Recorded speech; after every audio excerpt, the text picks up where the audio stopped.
Okay. Hello, everyone. I am Matt Suess, and I am here to talk about the Milky Way and the Aurora today, and going to get you all set up with some camera settings and hopefully some inspiration too, so that you can go out and get some great shots of the night sky. Before I start, I would love to thank OM System for having me here with you today, and also Adorama as well for putting this all together. So let's go ahead and get started. So just a little bit about me in case you do not know about me. My name is Matt Suess, and here's all my socials and website. You can find me at mattsuessphoto.com and on Facebook and on all the socials at Matt Suess Photo, and that's Suess, not like Dr. Seuss, that's Seuss. I've been a full-time professional photographer since 1990. Been a photojournalist for I was a photojournalist for 17 years when back in the film days, and I helped bring two let's say digital cameras to two different newspapers back in the days. I'm a landscape, night sky, wildlife, and nature photographer and educator since 2006. I am very fortunate to be an OM System ambassador. I've been an ambassador with them for a number of years. And I'm also a Nisi Filters and Photo Pro ambassador as well. And I do photo workshops, mentorships, online courses, and fine art prints.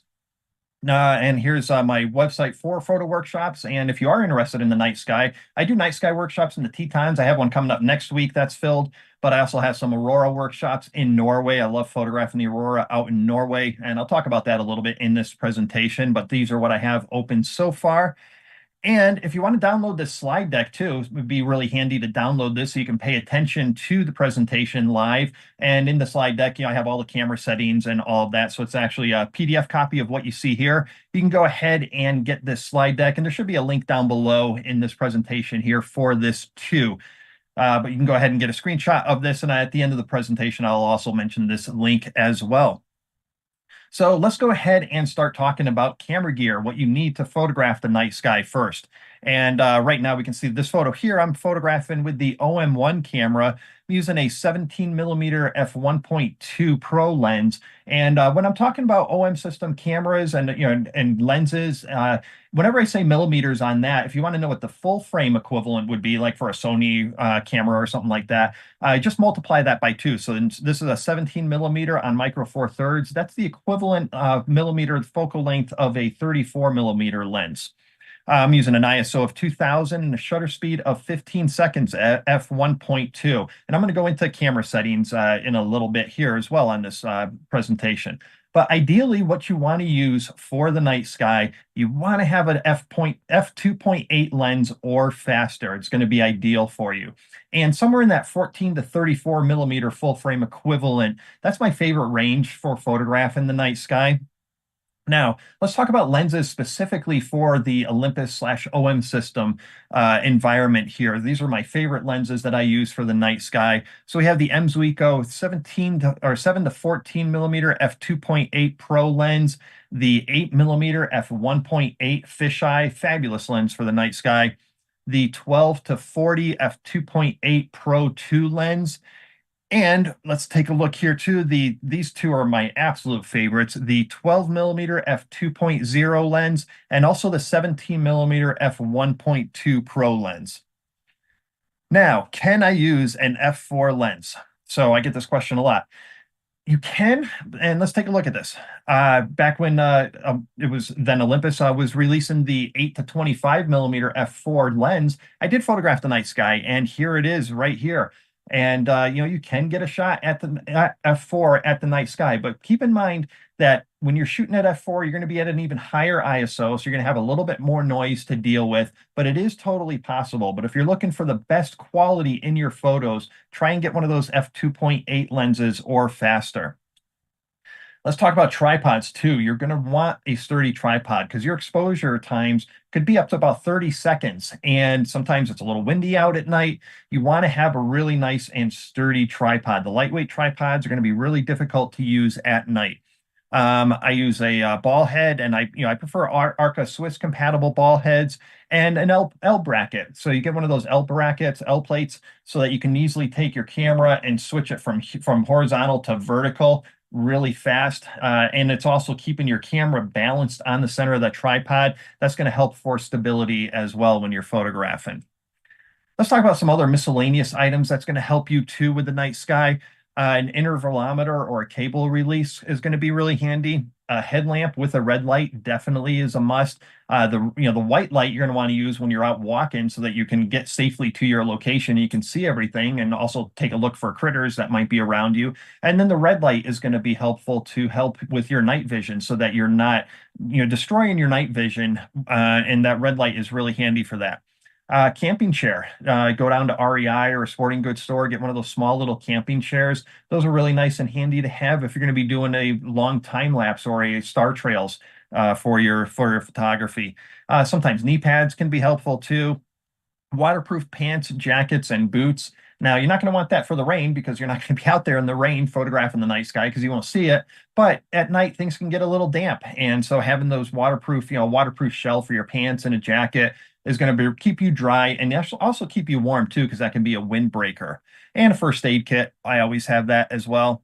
I'm up in Montana. I do a lot of photography at night in Montana and Wyoming, so I carry bear spray with me in addition to bug spray. I even have a thermal scope too. I got one of those that's kind of neat and that's allows me to see heat signatures from like 1,000 yards away, so I can take a scan and make sure that there's no bears in my area there. That's not a full necessity, but it's something that I use for the safety of me and my clients when we're out photographing at night. Food and drink, especially if you're going to be out there all night. Earplugs, if you're going to be doing a couple days of night photography, earplugs are handy if you're staying in the hotel so you don't hear all the people walking around. And then cold weather gear does get a little chilly at night.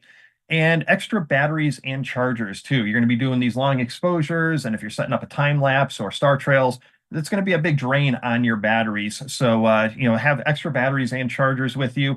You can even get some, what do you call it, little portable battery banks that some cameras like the OM1 and the OM1 Mark II can be run while charging the camera at the same time. So those can be really helpful for you. And let's take a look at some phone apps too that really help me out. Now, I think some of these are iPhone only. I do use the iPhone. So a couple of these might be iPhone only. So if you don't see it, if you're an Android user and you don't see these apps, you can sort of Google and see what the iPhone one is, and then see if you can find a compatible one for Android. But Sky Guide is a really popular app, and it's the one that I use to find the placement of the night sky. And you can just hold that up, and it's virtual reality. You can move around and see where the Milky Way is going to be, and even adjust that on time. So you can look into the future if you're going to be doing some scouting and want to figure out where that Milky Way is when you're going to be out there. That's a really nice app to use. Deluxe Moon gives me all the moon information because what we're going in this presentation, we're going to be talking about photographing the night sky during a new moon when there's no moon out there. Planet Pro and Photo Pills, those are really nice apps too for doing some planning as well. And Stellarium, that is also very helpful too in figuring out where the night sky is going to be. Also, weather apps too. I use WeatherMate, and I believe that one's iPhone only. And also, Windy is a very good app too. My Radar Pro, so I can see if there's any rain in the area. And then we're getting into some other ones here. Space Weather Live, that's fantastic for figuring out the aurora. And then there's a couple of apps for the Aurora and Aurora Alerts. Computer apps that I use. Photoshop, and then for processing the raw files, you're going to want to shoot in RAW when you're doing the night sky photography. So Lightroom, Capture One Pro, DxO, Photolab, On1, those are all great apps to use. DxO Pure Raw is my favorite for doing noise reduction on the raw files. I think it does a fantastic job, a little bit better than what Topaz does. And so DxO Pure Raw is by far my favorite for noise control. And then for fine-tuning the images, Nik Color Effects Pro from the Nik suite and also Luminar Neo. Those are great apps to check out. And then some others specifically for the stars, Stellarium, again, I mentioned that for the phone app. And then if you're going to be doing stacking photos to reduce noise, you're taking a whole bunch of photos at once. Starry Landscape Stacker and Starry Sky Stacker on the Mac. Sequator is the Windows equivalent. And StarStax is a really good app, and that's cross-platform, and that's for doing star trails, for combining a whole bunch of photos. And I'll be talking a little bit about this in the presentation as well. So, when to find the Milky Way? And we got this photo here. This was with the OM5, And this was with the 17 millimeter f1.2 Pro lens, ISO 2500, shutter speed of 25 seconds, and an f1.6. So let's talk about when, in terms of the nighttime, you can actually see the Milky Way. So we have daylight, and then we have civil, nautical, astronomical, and then nighttime. Let's break this down a little bit. So civil twilight is when the sunset, from sunset to -6 degrees below the horizon, when the sun goes down, -6 degrees below the horizon. That's also the transition from golden hour to blue hour. And at that point there, the sky is bright, particularly in a western direction. A few of the brightest stars can be seen in the east, and we can clearly see outdoors without any artificial light. Next, we get into nautical twilight when the sun is between -6 degrees and -12 degrees below the horizon. Sky is much darker, artificial light needed to see clearly outdoors, and all the brighter stars can be seen at this point. Now we start getting into astronomical twilight, and that's -12 degrees to -18 degrees below the horizon with the sun. And the sky at this point here is very dark, but also still brighter in a westerly direction. Hundreds of stars can be seen, but this is also usually when we can start seeing the Milky Way with our naked eye. And we can see this here in this photo taken during that astronomical twilight, where we can just start seeing the faint outline of the Milky Way. Sky is still blue, so we're not getting ideal conditions yet, but now you can start getting your camera placed in where you want to be photographing. And then we just wait for nighttime. So this photo was taken 9 minutes into astronomical twilight. And the screen grab that you see on the left, that was with photopills. So photopills gives you a really nice breakdown of when these different twilights are going to happen.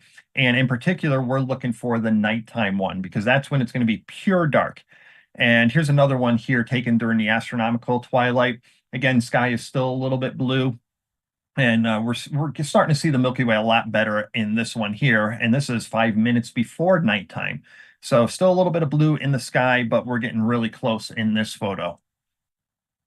And then we get to darkness. And darkness is when the sun is more than -18 degrees below the horizon. So now the sunlight is not affecting anything in the sky, and it's as dark as it can be.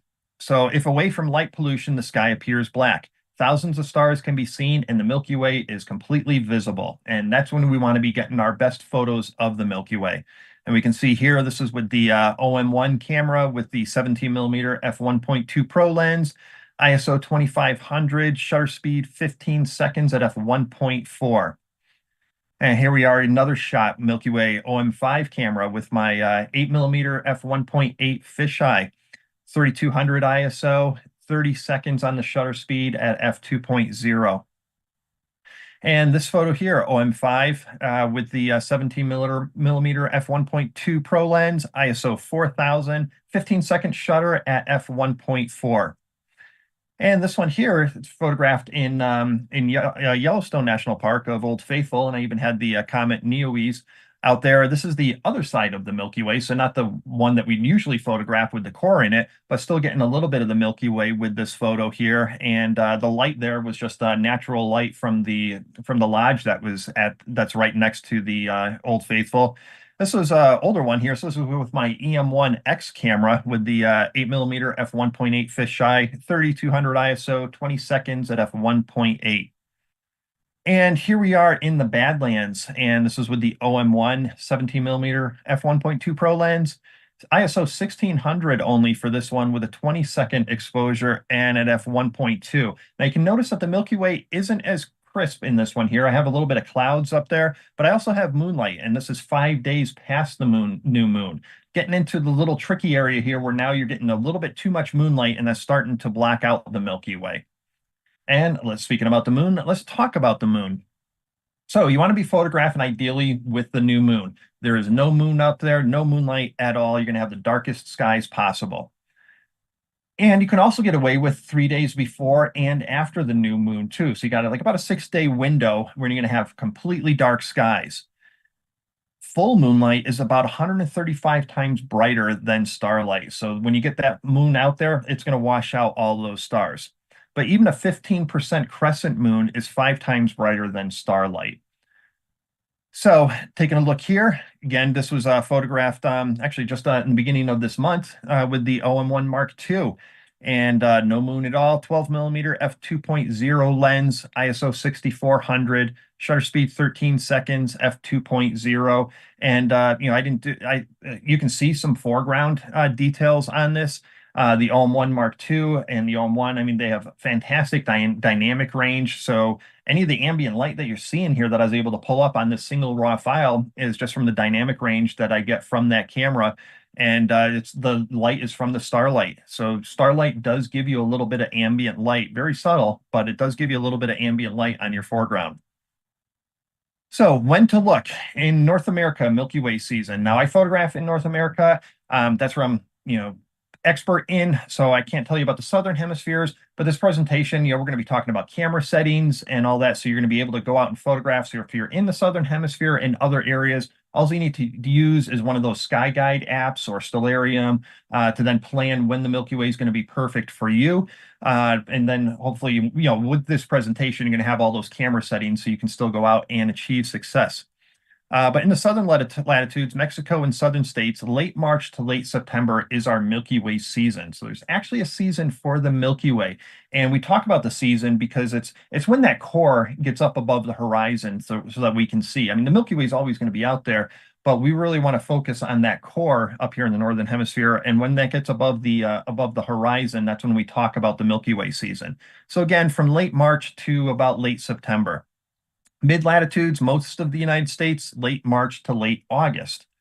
Northern latitudes up in Canada, mid-March to mid-May. Now, the reason why mid-May is the farther north you go, you're going to have no darkness. So that's one of the issues that you would have when you're super far up north in Canada. It's not going to be dark out. You're not going to see the Milky Way. And then depending on the month and time, the core is generally, it's going to range from southeast to southwest in the direction. So let's take a look at this. This is from Stellarium, and we're taking a look at March. Let's see here, on March 26th at 3 a.m. And this is when you can actually now see the core of the Milky Way. You have to wait until almost the morning before you can see the Milky Way coming up. And this is in a southeastern direction. We take a look at April, and we can see the difference here. So now it's still southeast. And if we keep on going through here, May, it's now the core is up a little bit higher, and this is at these screen grabs are at 1 a.m. now, and so we're looking at between south and southeast for the core, and then we get to June, and now we're a little bit southwest for the core, and you can notice that the Milky Way is getting straighter up. In the beginning it was kind of laying down horizontally, and it's getting straighter up the later we get into the calendar year. And here we are, July. It is almost due southwest and getting straight up. And then August at that same time, it's now just a little bit past southwest and again going straight up. And now you can see that core starting to drop a little bit more. And September, we're now losing the core at 1 a.m. So best months to photograph, March and April, the Milky Way is going to be very horizontal. And March, the last hour of darkness is when you're going to see that core getting up above the horizon. Let's see here. March and April, very horizontal. March, the last hour of darkness. April, the last 2 hours of darkness. And May, getting the last 3 hours of darkness, so you can get that core above the horizon. Then we get into June, it's somewhat diagonal. July and August, it's mostly vertical. And at this point here, anytime during darkness, you're going to have that core above the horizon. And here we are in early June. If you want to be doing those panoramic photos to get that full arch, early June is going to be your best bet because once you start getting into later June and July, that Milky Way is going to be straight overhead. I don't have the camera settings on this, but this is probably, if I remember correctly, it's probably like about a 6-photo image stitch that I shot with the 8mm fisheye lens. And let's see here. Let's go into, I want to show you how this Milky Way moves over the course of just the night. So here we are in June, and this is at 11 o'clock, and 12 o'clock, 1 a.m., 2 a.m., 3 a.m., 4 a.m. And you can see, we'll watch this little time lapse that I have here and watch that Milky Way move across the sky into the blue hour.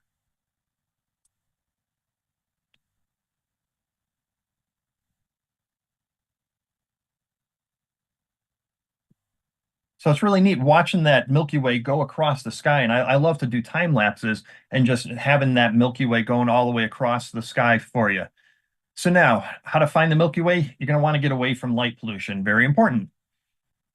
If you go to lightpollutionmap.info, that's a really good source for finding light pollution in your area. And man, take a look at the United States here, the whole eastern side. You gotta pick some pockets there where you can find less light pollution. I'm really fortunate to be living in Montana and photographing a lot in Grand Teton National Park, where there's not a whole lot of light pollution. And we talk about light pollution, and one way to talk about this is with the Bortle scale. And if we take a look at this here, and when I'm photographing in the Grand Teton National Park, it's about a Bortle 1, which is ideal for night sky photography. Truly dark skies. Bortle 2, you can see here based on the color, and these colors represent on that light map where, areas of darkness are versus where areas of, really a lot of light pollution in the sky. If we look at a 6 or a 7, suburban sky and urban transition, those are going to be really, really difficult. You can see here in the screen grab up on top, you're losing the Milky Way once you get to about a Bortle 4. So truly dark skies are the best. And when in those colored zones, you can actually photograph in them, but you want to photograph away from the most light polluted areas and aim towards the darkest regions. So let's take a look at this here. We're looking at in my neck of the woods out here. The red on the left is in Bozeman, and the red and purple on the right is in Billings.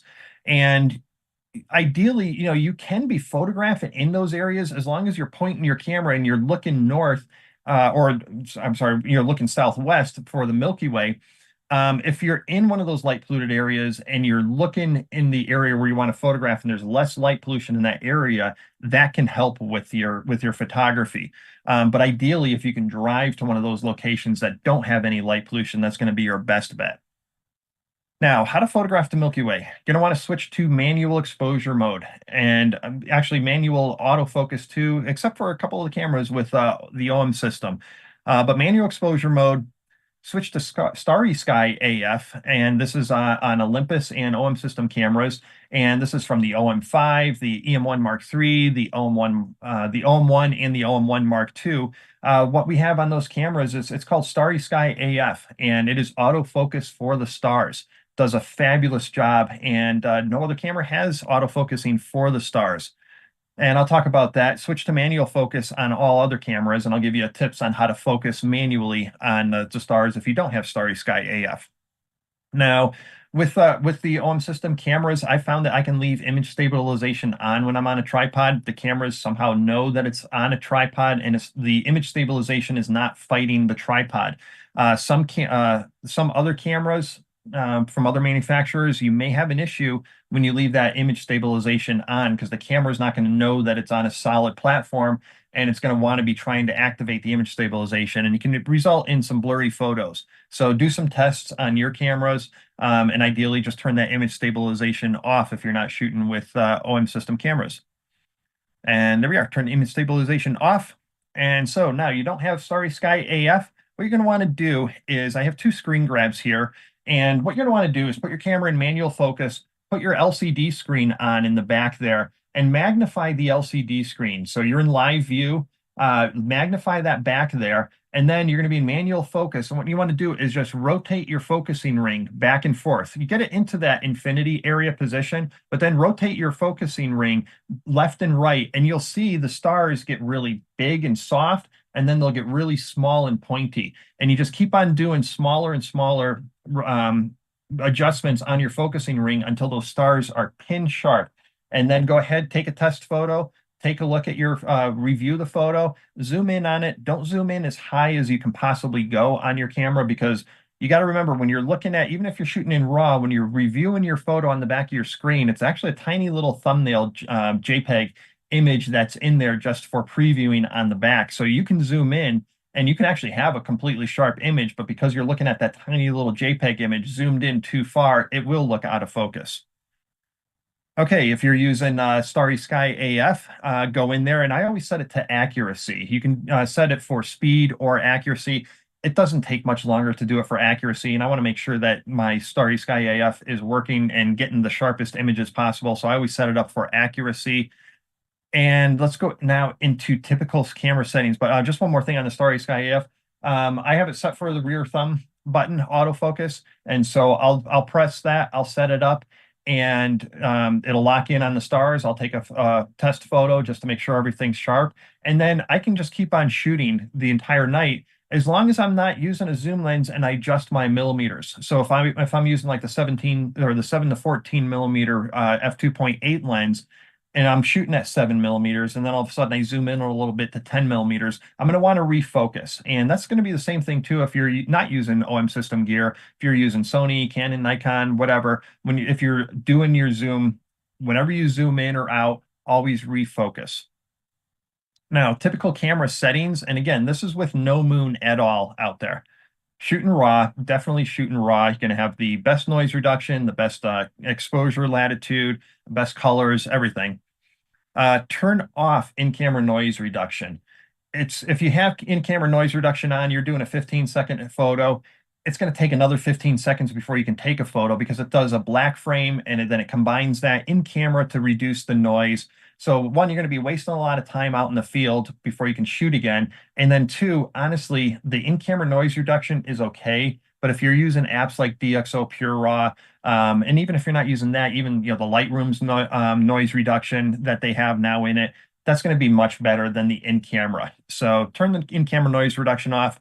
Turn down the brightness of your external and internal on mirrorless cameras LCD screens so that you're not looking at the back of your screen and then burning your eyes out, and then all of a sudden you get this bright screen and then you can't see the stars anymore. So I always crank my brightness really far down on that. Use a cable release or a remote shutter, a phone app, or the 2-second timer if you don't have any of those. You don't want to press the button and have it taking the picture right away because just by your hand on that and letting go could introduce some camera shake. ISOs are going to be between ISO 2500 and 6400. Now, this is going to be dependent on which lens you're using. F2.8 lens, you're going to be closer to 6400. If you're shooting down to a f1.2 lens, you can get down closer to 2500 ISO. Ideally, the lower the ISO, the best you're going to have for noise and color. Again, f2.8 or faster. Shutter speeds are going to range from 15 to 30 seconds, and I'm going to explain that in just a moment here. I set my white balance, so I'll set a custom white balance to between 3800 and 4200 Kelvin. Now, keep in mind that when you set the white balance on your camera, it does not matter at all if you're shooting in RAW because you can adjust that later in post-processing. But I like to see what my photos look like, kind of like closer to what I would be processing them in. And to me, when I'm shooting in, if I had it set for a daylight balanced white balance, the photos look really too yellow and too magenta and everything like that. And that's not how I would really process the photos. I process them a little bit cooler in temperature. And so with no moon at all, that 3800 to 4200 Kelvin is going to give you a really nice look on the back of your camera. Again, typical camera settings, manual focus or Starry Sky AF for us OM system shooters. Turn on live view boost, and I'm using the on 2, so and that's on some of the cameras on the OM system cameras, or it's night vision on the OM1 and the OM1 Mark II. And if you're not shooting with those cameras, there's going to be some sort of a live view boost or some sort of a boost, dark sky boost, so that when you're shooting in really dark conditions, it'll boost the intensity of what you're seeing. And it's going to look really grainy when you're in that live view, but it's also going to enable you to be able to see a lot better when you want to frame and compose your image. So turn on that live view boost, whatever it's called, in your camera. So the shutter speeds. Now, if your shutter speed is too long, you're going to get the stars trailing a little bit, like we can see in this photo here. The Earth is spinning. The stars are staying relative in a fixed position relative to the Earth. So as the Earth is spinning, the longer our shutter speed is open, the longer our camera is open for the shutter speed, the more star trails we're going to get. Now, the wider the lens you have, the longer you can leave your shutter speed open for. The more telephoto lens you have, the shorter time you can, because the telephoto lens compresses everything And 30 seconds on a telephoto lens, you'll see star trails where you might not see them on an 8mm f2.8 lens. Now, there's these rules that are out there, the 600 rule, the 500 rule. There's a whole bunch of rules out there where you take, let's say you're going by the 500 rule. You take 500, divide it by your millimeters of your lens, and let's say you're using a 25mm lens, and then that's going to be, what's that, 50 seconds. So that would, or I'm sorry, 20 seconds. So you get a number that would be the seconds that you can shoot without getting any star trails. But there is a 400 rule, 500 rule, 600 rule. Use that as a guideline. But what I do is I'll just take a test photo, takes 15, 20, 25 seconds, and then I'll zoom in on the photo. And if I see star trails like this, I'm going to know my shutter speed was too long. And then I'll just back off on that. And by using a shorter shutter speed, you're going to have to compensate by using a higher ISO. You want your stars to look like this. Those are nice and pinpoint stars. Histogram, this is your typical histogram. We're not exposing to the right like we would during daylight. We just don't have bright things in our images. So your histogram might only peak, you might only see just a little bit right at the halfway point. Everything's going to be in the left-hand side of your histogram. And a lot of times you'll see kind of like a double hump on that left side of your histogram. But this is what your histogram is going to look like that is going to give you a good exposure for the night sky.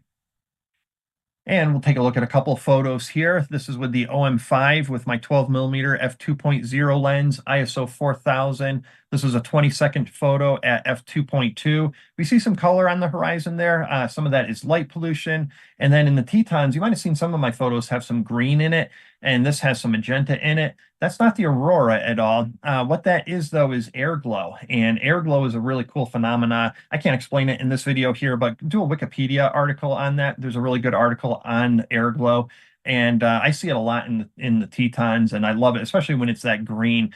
And, you'll see that in some of my other photos as well. Here we are here. We got a shooting star in this photo with the OMD EM1X camera, 12mm f2.0, ISO 5000, just a 13-second shutter at f2.2. Now, this is actually the Aurora, and so facing north on this camera angle shot here, I was with a fisheye lens. I was able to get the Milky Way and some of the Aurora in there too that I had, and this was up in northern Montana a couple years ago, and this was with the EM1 Mark II with the 8mm fisheye, ISO 2000, 30-second shutter at f1.8. Now, what about light painting? So in the national parks, most of the national parks now, especially out here in the West, they are now making light painting illegal. There's things about animals, and then also so many photographers trying to light up things. So, that's fine. It doesn't bother me too much.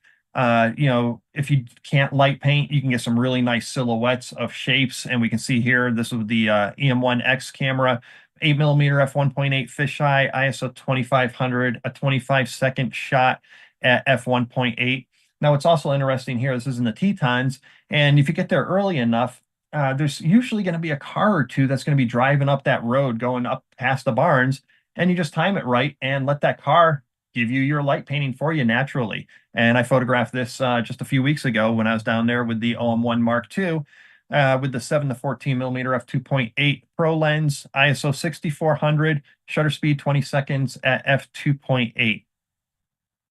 And here I am camping out in the Sawtooth Mountains in Idaho last year, and my light painting was from the campfire that I had with the Milky Way right above, with the OM5 and the 17mm f1.2 lens, ISO 3200, 13 seconds at f1.4. This one here, this is with some moonlight. Now, this was the moon was about 37% illumination. And I photographed this just as the moon was coming up. Once that moon got up even higher, it really washed out the Milky Way. But you can see already right now it's washing out the Milky Way. But I did get some, light painting from the moon to give me some foreground details in this image. Now let's talk about a couple of other night sky techniques here. For noise control, if you're shooting single photos, I'm shooting, so you saw some photos here, 6400 ISO. I'm happy with the results using DxO Pure Raw to knock down that noise. But other techniques that you can use too is with stacking, and you can shoot at least 10 separate photos. So just set your camera up for the intervalometer, have it shoot at least 10, it's called light frames. And these light frames are your actual exposures of the Milky Way. And then shoot at least 5 dark frames. And that you put the lens cap on, and you want to do that right when you're out there because you want the lens to be the same temperature that you were photographing those light frames for. Then shoot at least 4 or 5 dark frames with the lens cap covered. And then use Starry Landscape Stacker on the Mac or Sequator on the Windows. You can combine all of those photos. And even though the Milky Way is moving throughout those photos, this program is designed to then put it all together so that it's in just one image. You're stacking all those images together, and you're going to get a lot less noise in that photo and a lot more detail in the Milky Way. And we can see here's an example here. This was with the EM1 Mark III with the fisheye lens, ISO 3200, 30-second exposures at f1.8, and I used 12 light frames and 4 dark frames for this photo.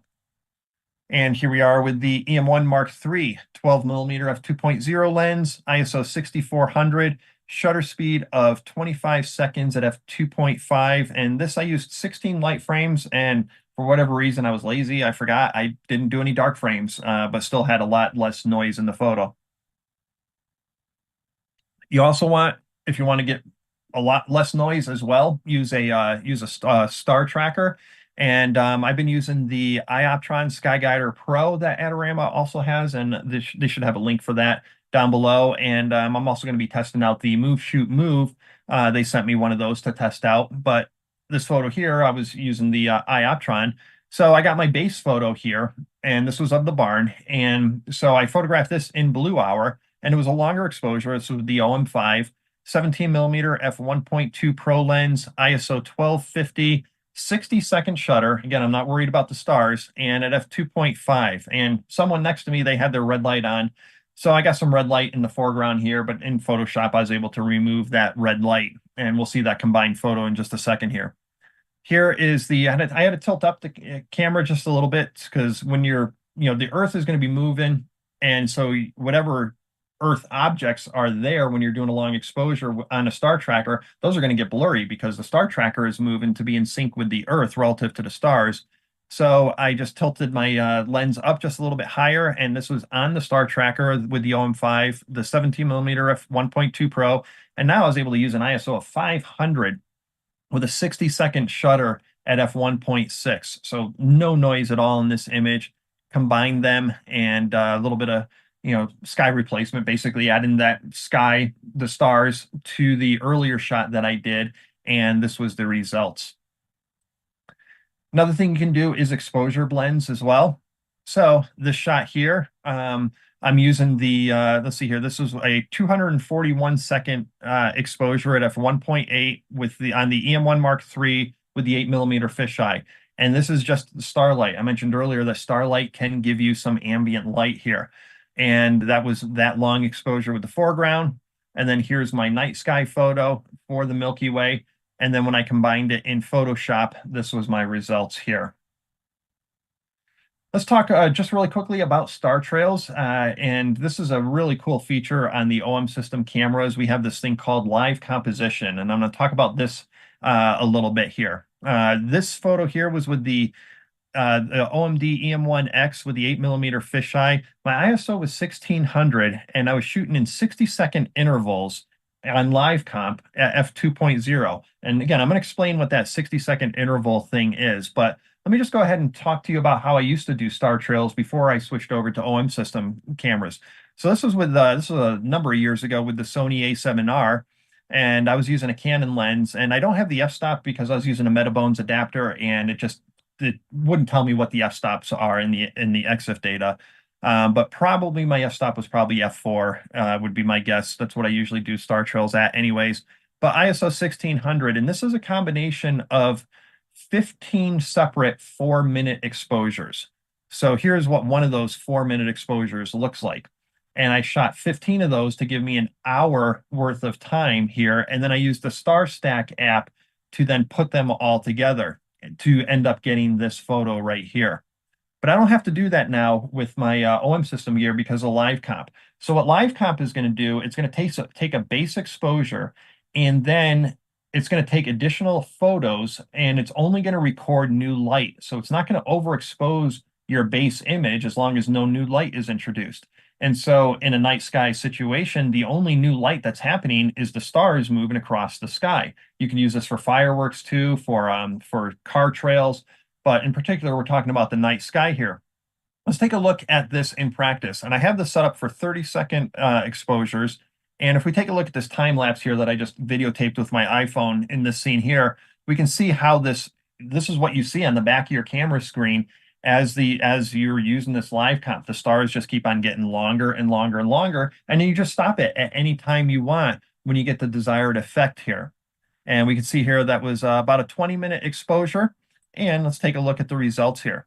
So 30-second intervals at f4. This is with the OM1 and the 8 to 25 millimeter f4 lens. So you don't necessarily need to have f2.8 lenses when you're doing star trails. I usually like to stop it down a little bit to f4. So if you're using live comp on the OM system cameras, ISO 1600 is usually my go-to, although you can go up to 6400 now on the OM1 and the OM1 Mark II. I'm still going down to 1600 just for that lower noise. F4 or faster, 60-second intervals. And again, this is with no moon. And again, my white balance of 3800 to 4200 Kelvin. You can take a look at this photo here. This is in the Tetons, and these light trails that you see going up to the Tetons are actually hikers hiking up in the early morning hours to get up probably for a sunrise view of the Tetons. But this was with the OMD EM1X with the 45 millimeter f1.2 Pro lens, ISO 1250, and 60-second intervals at f2.2. And then that horizontal line that you see on the bottom there, that was cars driving on the road down there. Here we are with the star trails and with the Aurora as well. We saw the standard photo that I had with the stars, and I did a little bit of the live comp to get the stars doing a circular pattern. And if you're photographing and you have Polaris there in your photograph, that's the North Star, then all the other stars are going to be going around that, making that circular shape. So this is with the EM1 Mark II, 8 millimeter fisheye, ISO 1250, 30-second intervals at f1.8. And this is with a telephoto lens, more of a telephoto lens. So the 75 millimeter f1.8 lens. And again, that would be like a 150 millimeter lens on full frame cameras. With the OM1 1600 ISO 60-second intervals at f2.5. And now because I'm zoomed in on a section, these stars are in a straight line, especially in the direction that I'm photographing in. And here we are with the OM5 with the 7 to 14 millimeter lens, ISO 1600, 60-second intervals at f4. And this one I just photographed a few weeks ago during blue hour. And when the sun was setting, got just a little bit of glow, a little bit of warm glow on the horizon, and got that really nice blue light and was able to get some nice star trails. And with the OM1 Mark II, 12 millimeter f2.0 lens, ISO 1600, 15-second intervals because I still had a lot of ambient light here, and at f4.5. All right, we've talked about the Milky Way. Let's get on to the Aurora now. So I do my photo workshops for the night sky for the Aurora up in the Lofoten Islands up in Norway, and that is above the Arctic Circle. And that gives us an advantage here because up above the Arctic Circle, you have a lot of darkness, and you actually have no brightness when it's at the in December at the when it's at its darkest. And then when I'm photographing here, let's see here, in February, I was out there February 1st, I only had 5.5 hours of daylight, and I just had, look at all that length of night sky that I had there. So the Aurora is, you have the chance to read the Aurora at any time. It all depends on what is happening with the sun, but it's dependent on your latitude and if you have dark skies. So let's take a look here. You're probably all familiar with the KP values here. So you might be hearing reports. It's going to be like a KP5 storm or something like that. And that's, the higher the number, the bigger the Aurora oval is going to be, and it's going to be more visible at different latitudes here. So let's take a look here at this, and we can see a KP0, that Aurora, and we're looking at the Northern Hemisphere, that a KP0, there's hardly any auroral activity all the way up to a KP8. The size of that Aurora gets really huge. And that's one way that you can predict the Aurora and if it's going to be good in your area.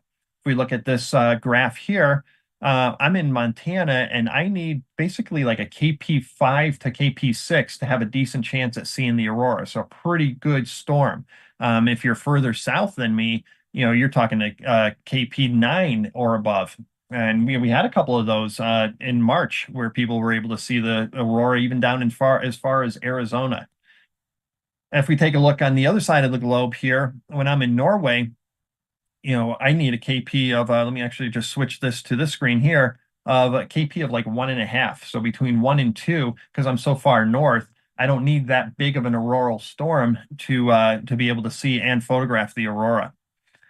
Space Weather Live is a great resource for predicting the aurora and giving you KP values. But there's also another number that I pay attention to. There's a bunch of numbers that I pay attention to, but one that's almost more important than the KP value. And I'm going to get to that in just a second. But I do want to mention here on the size of the oval. So in the back here, we had, let me go back to this screen here. We had different colors here where green is there's some aurora, but it's not much. Once it starts getting yellow and orange and red, that's going to be really good chances for aurora. And we can see in this screen grab here, it's mostly green with a little bit of yellow. So it then talks about the probability of the aurora based on that color and based on the KP value and the strength of the storm. But locations up to 1,000 kilometers or 600 miles north or south of the auroral oval might still see the aurora near the horizon during optimal viewing conditions. So ideally, you want to see it right up above you. But if you have a clear shot of the horizon far north with no light pollution, you might be able to see it up to 600 miles away. This is one of my favorite apps on the iPhone. Check and see if this is on Android. But this Aurora, and this is the screen grab of what this one is. I like this one because it's really fun because there's sections in the app where it's user-generated reports of where they're seeing the Aurora. So this is another confirmation that you can use to find out if the Aurora is in your area here. And we can see on this particular night here, we were getting hits from all over the place up in, for people seeing the Aurora. That arrow there I put in, that's where I was in Lofoten at this particular time I did the screen grab, and we had red right above us. So that was another good indication that we were going to be primed for the aurora. Other thing you got to pay attention to, it's not just the solar forecast, but it's also the Earth weather forecast too that you have to pay attention to. Because if you have clouds, you're not going to see the aurora. And we had spotty clouds that night. And it didn't look great on the satellite image, but we did actually have some clear spots that we were able to photograph the aurora on. But again, the aurora is based on the space weather and also Earth weather. And we can see here with that overlay where I was with the aurora.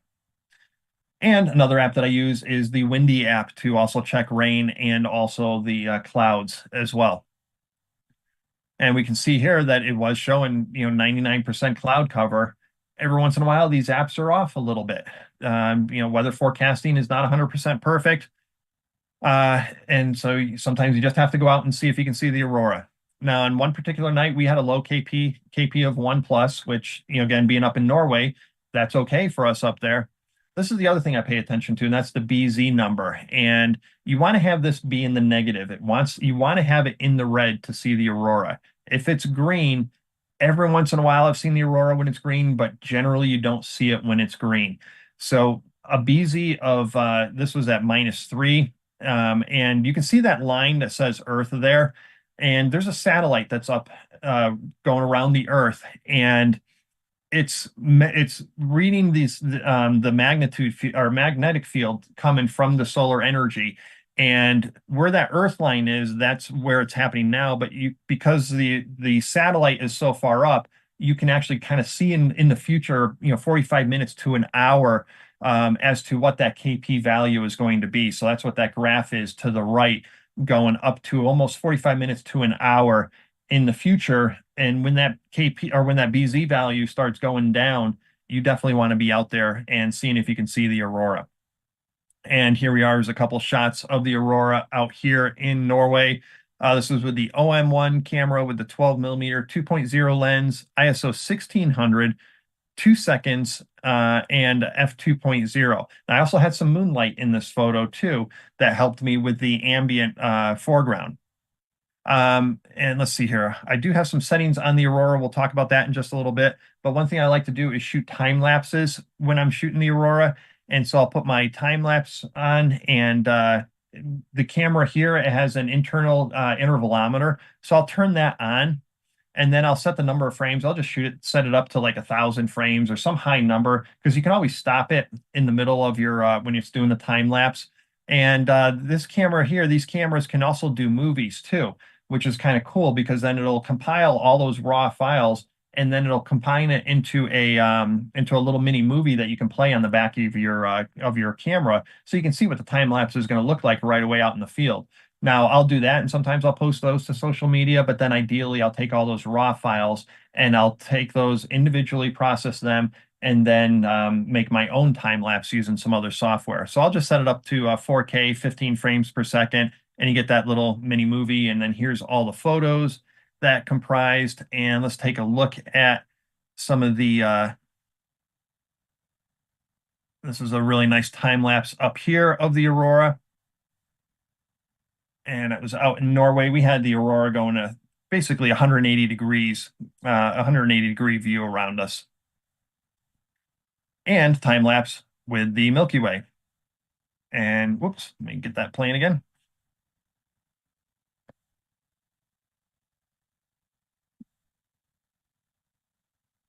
Okay, and here's one other time lapse I'll show you with our clients photographing the Aurora right above them with that new moon, or no, I'm sorry, not the new moon, with some moonlight up there. Now, I do want to go back here and talk about camera settings on the Aurora. You're going to need to experiment a little bit here. Now, you're not photographing the stars, so you're actually going to have a little bit more brightness with the Aurora, and especially if during a really nice storm that you might have. The important thing to think about is your shutter speed. And the longer your shutter speed is open, the more blur you're going to get on the Aurora, especially when it's dancing around. So if you can do a shutter speed of anywhere from 2 to 5 seconds, if the Aurora is moving fast, that's going to be your ideal settings. If the Aurora is moving really slow, you can get a longer shutter speed.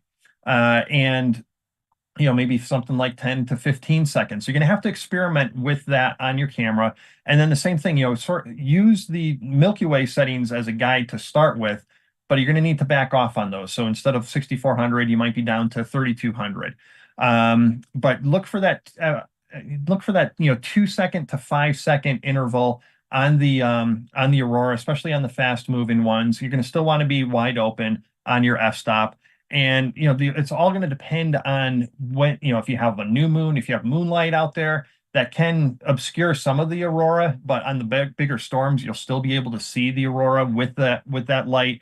And what was I getting at? And then adjust your ISO. And I just want to check here, because I thought I had some extra slides. I just want to see if I had that closed. Okay, I don't have that on here.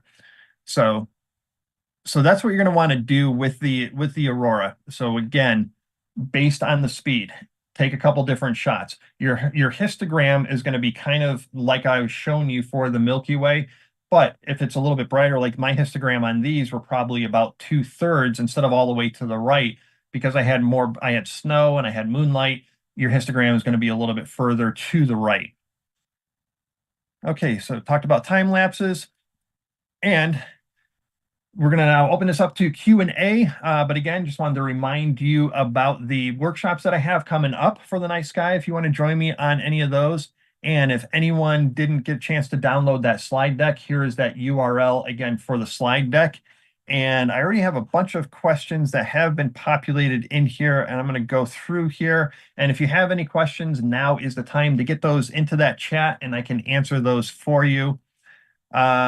Got a question here. What is my favorite camera? Well, I'm biased to OM system, so any OM system camera is going to be my favorite. But this here is the OM1 Mark II, and this is their latest and greatest, and I absolutely love this camera. Fantastic camera.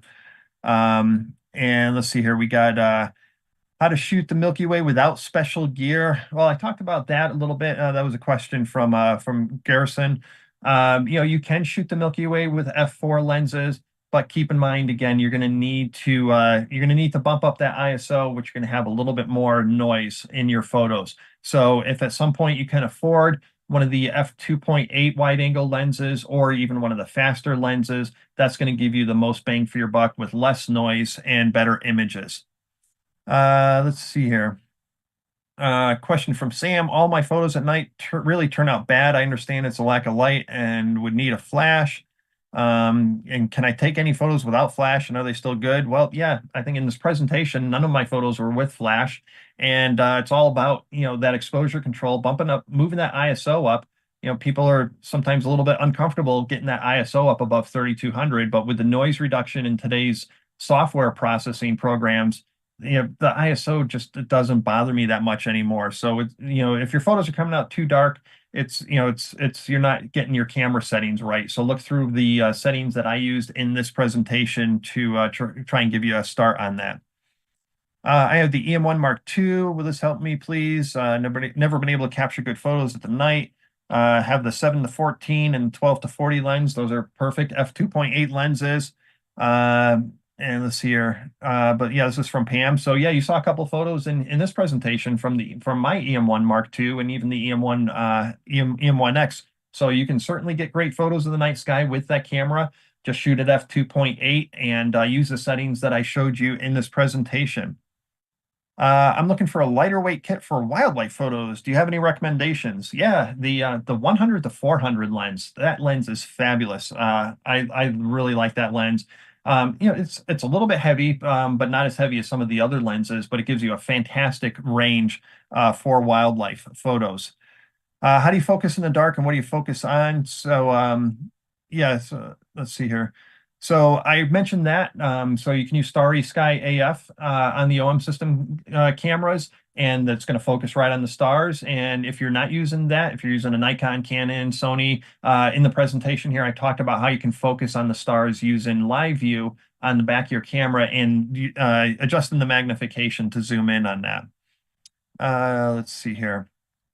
How to set, Sandra had a question on how to set starry sky, length of time. And so I already answered those in the presentation here. Question from Salem. Let's see here about selling photos. Boy, selling photos, that's a whole nother can of worms here. And I don't know, I'm sure Adorama would have some great webinars just on selling photos, but we're sticking to the Milky Way and just taking the photos in this presentation here. But yeah, selling photos is a great thing to do. I've done that all the time throughout my career. What is your preferred exposure time? This is from John. What is your preferred exposure time for active, moving, dancing Aurora? Yeah, I mentioned that at the end of the presentation. You're going to be looking at the 2 to 5 second range, depending on the speed of the Aurora, when it's really moving. And then if it's not moving as fast, then you can get away with longer exposure times. As an EM5 M2 user, I don't have all the bells and whistles as a newer camera, so please help me figure out the best settings for my camera. Shooting in manual mode, which I talked about in this presentation, and then just getting your f-stop, your shutter speed, and your ISO correct with the right lens. That's all you need. You don't need any fancy bells and whistles, and you can do that with any camera that you can go into manual mode. So use the settings that you saw in this presentation as a guideline to starting on your camera. I have an OM1. This is from Marlene. Do I need Olympus lenses to use the Starry Sky AF, or will other brands work too? That's actually a good question. I can't answer that because actually all I use are the Olympus lenses. So if you already have some of those off-brand lenses, go ahead and give it a try, and it will either work or it won't. But I know it works with the Olympus OM system lenses. Question from Sally. How do you protect the battery life, sensor, and mirror from the cold? I don't worry about the sensor or mirror from the cold, and these are mirrorless cameras anyways, so there's no mirror at all. But if you're using a mirrored camera, I wouldn't be taking the lenses off too much until the camera and the lens has gotten adjusted to the temperatures. And then if it's in a cold area and you're bringing your camera inside, leave the camera and lens on. You might even want to put it in a plastic bag for a little while the camera heats up, or even just wrap a towel around it so that in case condensation forms. But then in terms of protecting battery life too. See if your camera, if you can use one of those portable battery banks that can be plugged into your camera, and which would allow you to then be taking pictures while the camera is also charging the battery. Not all cameras can do that, but some can. Otherwise, your other batteries, keep them in your pocket, keep them in a warm area. And in some areas where you may be photographing too, I don't experience this, but it depends on where you're photographing. You can end up getting moisture on your lens. Your lens could start fogging up in the middle of the night. So go ahead and take a look. I don't know if Adorama has these. If not, then take a look at do an online search and Amazon, and there'll be these little heat things that you can get that attach to a battery. And it's a little heat thing that will go over your lens to warm your lens up to prevent fog from building on the outside of your lens. Another hack you can do is take a rubber band and take some hand warmers and wrap that around your lens to keep that lens warm so you don't get any fog on that. What causes starry sky AF? This is from Terry. What causes starry sky focus setting to be grayed out?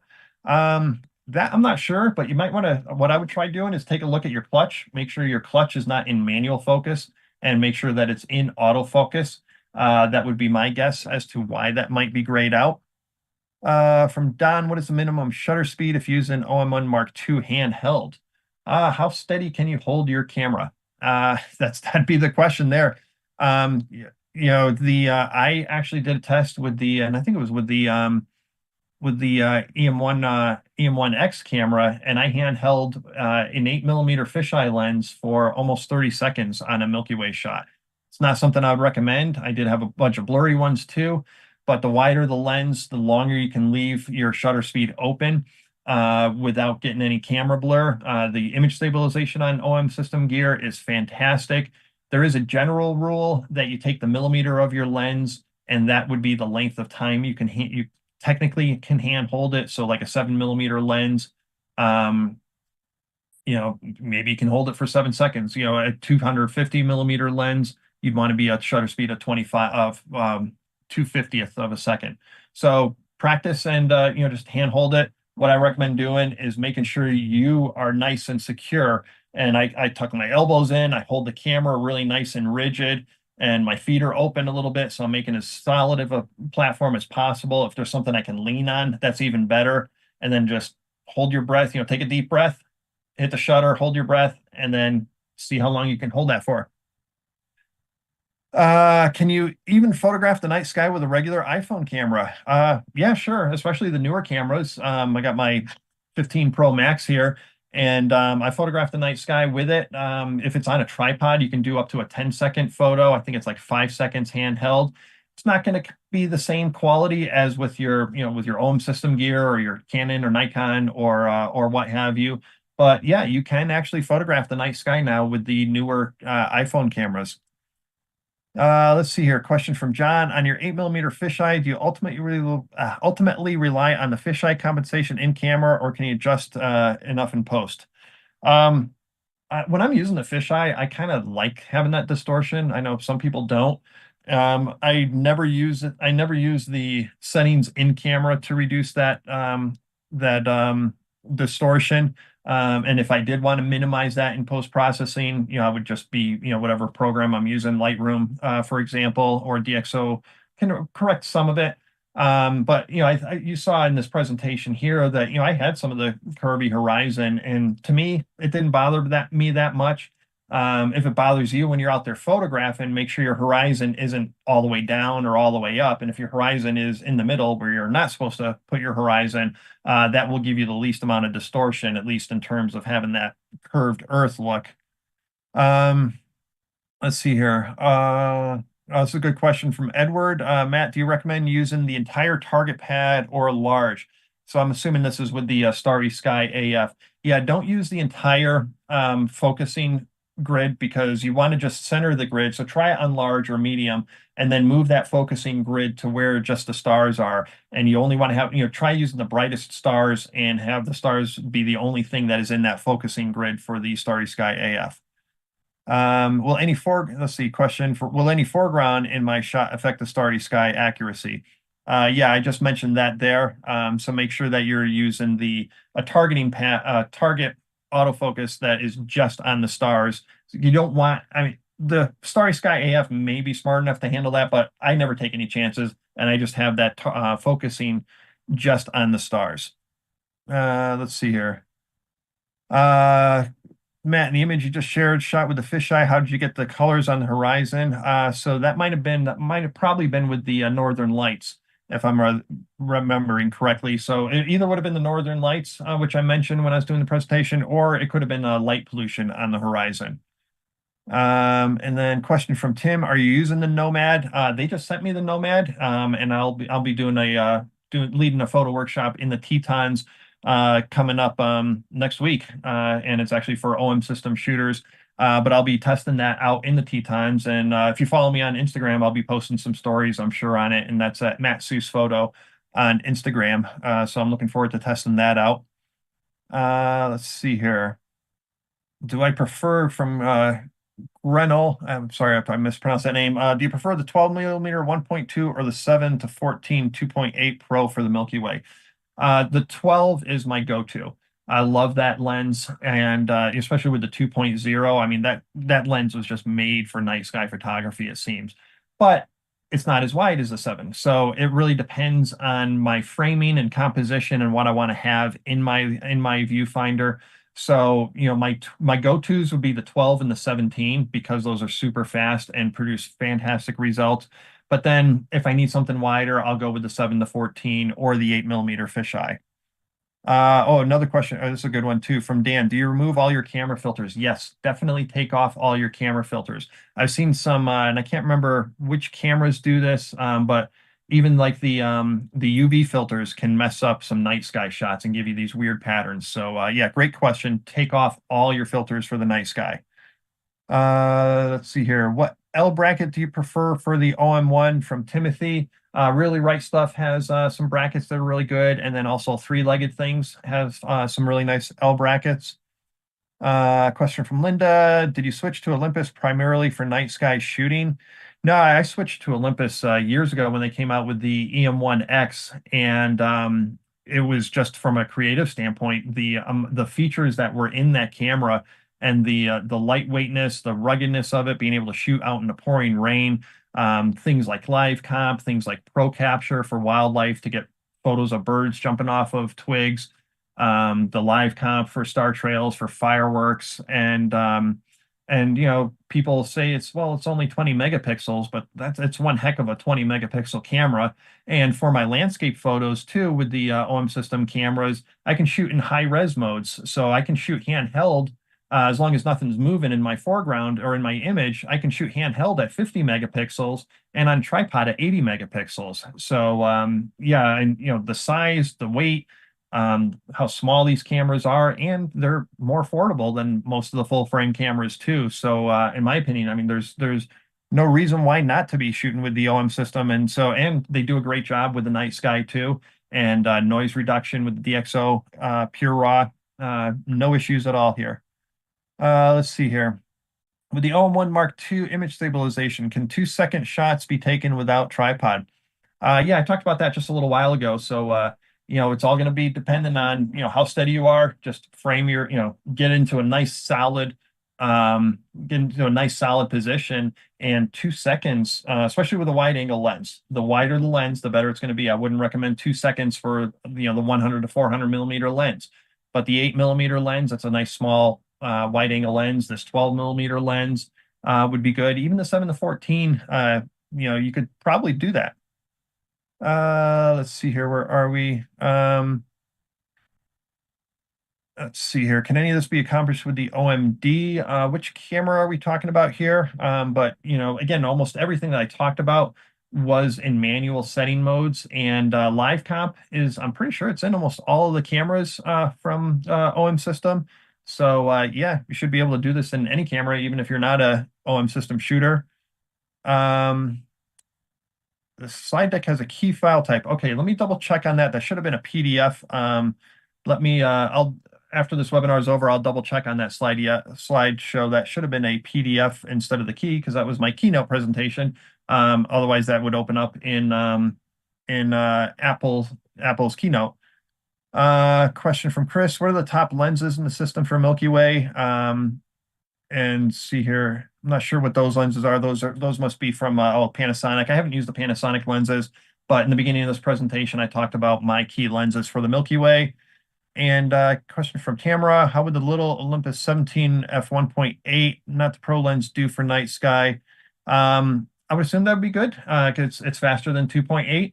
I've just only used the 17 1.2, but I have heard good things about the 17 1.8, so that I would be surprised if that's not a good lens for the Milky Way. And let's see here. Let's see, or would the 7 or would the 12 to 40 millimeter be a better choice? I'm always in favor of the using the faster lenses, but again, depending on what you're going to be framing in your photo, if 17, that's the equivalent of like 34, 35 millimeters in full frame. If that is too zoomed in, you may need to back off a little bit, and the 12 millimeter will be a little bit better for you. Okay, I think that is all from the questions. Did we have any more coming in here? I think that's about it. And the, yeah, I just noticed that. Yeah, and I'm gonna I gotta double check here. I might have uploaded the actual keynote instead of the PDF. Let me see here. I'll take a look at this live right now because I think that's probably what I did. Um, yeah, yep, okay. So hold on, I will get that. Sorry about that. But that should open up in yeah, let's try the PDF instead. That'll be a lot better. I'm uploading that right now as we speak live on this. Yeah, that key, if anyone has Apple computer, you get the keynote one. But now I'm uploading the PDF and that'll be up there in just a few minutes.